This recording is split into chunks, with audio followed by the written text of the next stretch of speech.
Hi everyone, this is my video for what I did with my Cricut. This is just the process of how I did it for my Daily December using my Cricut. So I'm going to show you one of the projects. It's my main page. And I'm going to go in and show you how I created this little thing. So I'm a huge scrap lifter. I love to find ideas online and then try to somehow create them into my own. I found this on a YouTube channel and I can link the gal below. It was really amazing. She used a chipboard piece and then she stamped and fussy cut. Well, I have tons of stamps and I hate fussy cutting, so that was out for me. As well as I didn't have a chipboard piece and I really wanted to say something about Christmas. So I used my Cricut. So the first thing I did was I went over, and these are all images that are found within the image tab on Cricut. And what I did was I uploaded them, and then I had to change the image from a basic cut to a standard print and cut. I got some text, and I like this maybe to mimic this. I don't know if I'm going to do that or not, but this is my text. Right now it's set as a basic cut. As you can see, it's got a black line, so that indicates cut. I'm not going to change that just quite yet, only because if I go to do that, it's going to make it harder to find on my page. I don't use the lines, the grid. I usually do a white screen. It just kind of drives me crazy. So I'm going to do this in my circle. It's our family name, and I'm going to make it a curve text. So now that I have the words, I'm going to select curve with the curving tool, and then you just drag it to how you want it to look. You can go that way, you can go this way, however you want to make it into whatever shape. And there's my circle. So that looks good. Do I like that extra space in there? Maybe, we'll see. So right now it's just going to do. So I have what I want it to say. I'm going to size it to make it this big. I'm not going to cut it 6x5. This is just for designing. I do that. So I'm going to take my text and I'm going to turn my text into standard print and cut. So now the white is over the red. Now, right now, this is just laying over it. So if I attach it, it will attach it and turn the whole thing red. So I need to select this and click flatten. And I have this object that is already flattened. So I drag this back over. So now this is flattened, that is flattened. I select the two and I click attach. And now I have to reflatten. If I don't reflatten, it will literally cut out these white letters from the red circle. And this is a jagged font. I would not want to cut this font. So that's why I'm doing it as a print and cut. Is it perfectly even on there right now? No, it is not. But this is just for demo. I could use my line tool later and unattach and fix it. Now, the other thing I did was I took these letters. They were just a basic font called Follies, and I did it as a print and cut. These are not attached. So when these cut, they'll cut off as separate images, and I will glue them on. This, however, is a banner, and it's similar to the banner that I used down below, but this one happens to be in red. Now, I don't want it to be red. I want it to be black. So first I'm going to change the color. Now, right now, I'm going to drag this around and show you. If I arrange this in front, to the front, you'll see that this is just the outline of this shape, and it's literally going to cut this outline, but I want words to go in the middle. So first thing I'm going to do is I'm going to duplicate, and then I'm going to go over here and I'm going to select the contour, and I'm going to remove all the cut pieces. And what that does is it turns it into a solid piece. And then I'm going to turn the solid piece into white. And then, of course, I have to change it from a basic cut into a standard cut. This is now a basic cut to a standard print and cut. Uh-oh, I lost my image. Drag it over there so I can see it. And then this is going to go arrange, send to the front. On top of this, move that all the way. I'm going to select these two. I'm going to align these two so they're perfect. And I'm going to do a attach and then flatten. So now, when it's in front, I can add my text to that. And again, I'll use that same technique. And then all I got to do is print and cut, and I'm ready to go. That's one way that I use my Cricut in my album. The other way that I use my Cricut in my Daily December album is I have tons of projects. They just had the feature to add these folders in, so I just started reorganizing them. I've had my Cricut forever. I'll use it to make labels like this. These are images I have, and then I put backings behind them using the outline tool and flattened them, and I made stickers. I also used the digital kit to make the tags because I had a little bit of FOMO not buying the tags, so I did that. I also used the digital kit from the last year to do the transparency in black because you can't print white. And then I have this that I ended up cutting on felt with my Cricut. I also made these labels in different sizes and I added text to them using the technique I just showed you. These are some of the things that we already have planned for the month, and I can simply write on these if I wanted, or I could just create more labels. And I made them in different sizes that are going to go in certain spots in my album on things I already did. So I use my Cricut a lot. But one other thing I can use for my Cricut is with my pattern papers is I did upload into Cricut. I purchased the pattern papers because I absolutely love these pattern papers. And rather than taking a paper punch to this and printing it off my printer, if I wanted to cut certain shapes out of this paper, I want the text to be of the right size. So let's say I really love hearts and I'm going to go through and find a heart. And I'm just going to use a basic one from this little shapes that are free and included in the subscription. So this one's measuring 2 by 1. And I can take this pattern paper and slice it so it becomes a pattern, and I resized it. So now when it prints and cuts, I'm going to get the words like believe in there. Or I can also do things like, I really like this ho, ho, ho, or merry and bright. So I can even do, like make the heart a little bigger and use it somewhere else and catch that piece just by dragging, clicking slice and removing it.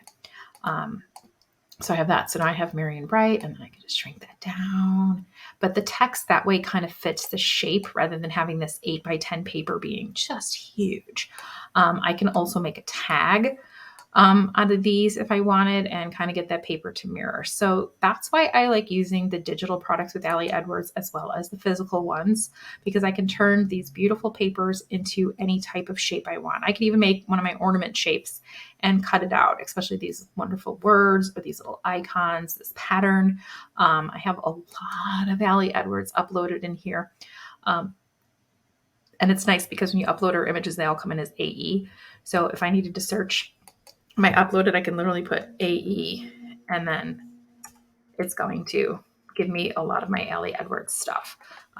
More than that in there, but some of them I did change the names because I was trying to organize them. Like I uploaded the shapes in not only the print, but also in a solid piece. So if I don't want this heart to be black, I could again cut the shape out of one of the pattern papers and give me a different pattern. Like I love buffalo check, but maybe I wanted to use a different paper. Maybe I wanted the stripe paper. So I could use these shapes, and I could even upload a photo and then crop my photo into that shape and have Cricut print and cut the photo in the exact shape rather than trying to fussy cut it. So that's kind of one way that I use my Cricut when I'm working with Daily December. So I'm going to add another part of my video here in just a minute. I'm kind of new at doing videos, so just bear with me. Okay, so this is just, I'm going to show you what I created with my Cricut, the finished products. So this is my album. I did do the 8 by 10 this year because, whoa, I love the size. So first of all, there's my vellum. Okay, remember I said I'm a scrap lifter, so I scrap lift. There's my title page. This is that piece of cardstock that I printed. Those are the Follies font, and then I added that on there. There's my 2 little hearts, and it's all cardstock, and then I just pop dotted it, so it gave it a little dimension, and that's my title page. So I did that one, and then I printed photos by the day, and I did purchase the Ali Edwards, what is it called? The Advent calendar. And then so I've opened those days, and then after I printed my folders, I'm kind of using them as markers in my album so I know where my photos are going to go. Because, I start off with great intentions, and then midway through December, I kind of lose a little steam. So there's my wrapping. This is one of those labels that I did. Again, scrap lifted, but I didn't have one of the things they had, so I made that with my Cricut. They did this one in Product Play. If you haven't got Product Play, get it. This is the Wrapped and Ready. So when I'm wrapping my presents, we always take pictures. My mom and sister and I get together and we wrap. So this is my Wrapped and Ready. I also used one of the pattern papers to cut out these puzzle shapes because we do a Christmas puzzle every year. So I used the print and cut feature to make these little puzzle pieces, and I don't know how I'll use them yet in my album, but I wanted to get those. For my Hallmark movies, there's that one. There's that felt tree that I cut. I also cut one out of cork.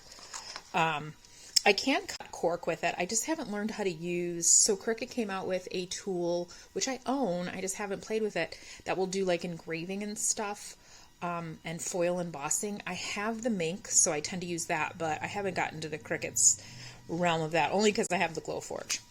Okay, and then these are the light bulbs that I created. The sticker part, not the sticker, that shiny part is actually permanent vinyl. So rather than using cardstock, glitter cardstock is hard to glue on top of because the glitter flakes off, but vinyl, if you notice, look, it doesn't flake off because normally glitter gets everywhere. So with glitter vinyl, doesn't get everywhere, doesn't flake off, and you can glue on top of it. And then when I'm ready, I just peel and stick, and then I have a light bulb because we go look at the light. So I'll make like a border, use some baker's twine, something like that. Haven't completely decided that, but it's in the back of my album. So when I have these completed pieces, I just kind of put them in here. I did this layered tree, not loving it, may or may not use it. I'll give it to my kids to play with.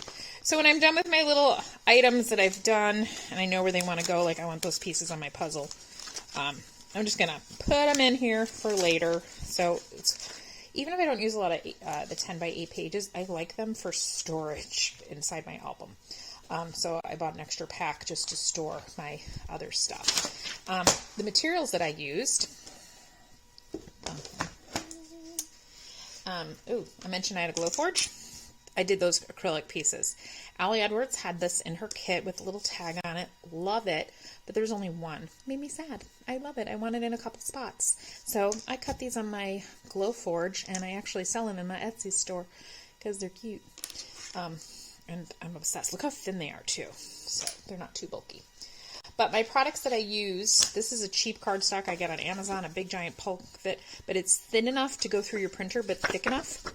Hear that thickness? I don't know, it's like 90 pounds.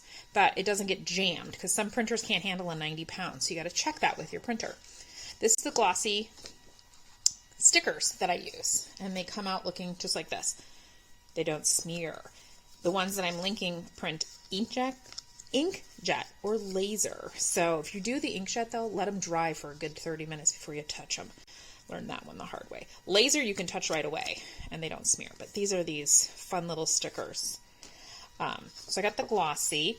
Then I also buy a clear sticker paper to use with digital stamps, because with digital stamps, you know, you don't want to see the background of white or anything. So you print it on this clear glossy, change the color of the stamp to you want, and then you can put it over a photo.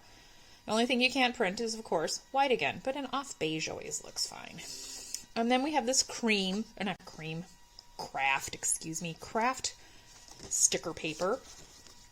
And then the bonded felt, where I cut the tree from. But this was done with the Cricut on the pink mat using the rotary blade. And it just cut just so crisp. Even the words, very crisp. And then I always buy this Avery, this is just generic Avery, white matte finish for some of my, like if I want to do journaling or things like that. But that's how I use my Cricut. And this is the second part of my video, so thanks for watching. I'm just getting started, so I'm not a videographer, and I've had to film this video about 15 times because I had everything upside down. So I know I'm not a video professional, but one day we'll see. Thanks for watching.